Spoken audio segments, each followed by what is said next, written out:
Hello guys, আসসালামু আলাইকুম। আজকে আপনাদেরকে দেখাবো আমাদের কবুতরের সেটআপ।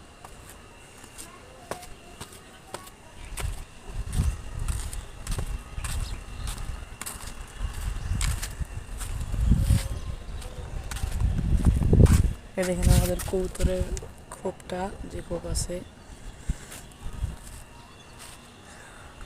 ওই যে আমাদের কবুতর বসে আছে উপরে, এই যে ছাদ। এখন আপনাদেরকে দেখাবো ব্রিডিং কেস। এই যে আমাদের ব্রিডিং কেস, মূলত আমাদের ব্রিডিং কেসটা নিচে। এখন দেখেন আমাদের ব্রিডিং কেসের ব্রিডিং কবুতরগুলো, এই যে এটাও একটা নর ব্রিডিং কেসে, আর এটা একটা বাচ্চা। ওই যে এটা একটা নতুন বাচ্চা। এই যে এই নর, আর এই যে এই মাদি দিয়ে ঘোরা। আর গাইস আপনার এই নরের মাদিটা হারায় গেছে। এই যে আমাদের ইউটিউব চ্যানেলের যে পিকচারটা আছে, ওই যে যে পিকচারটা লাগানো, ওই পিকচারের মাদিটাই এইটার মাদিটা। কেউ যদি পায়ে থাকেন তাহলে জানাবেন কমেন্ট বক্সে। এই যে আমাদের ব্রিডিং কেসের পুরো লফটা, এই যে আমাদের ব্রিডিং কেসের কবুতর।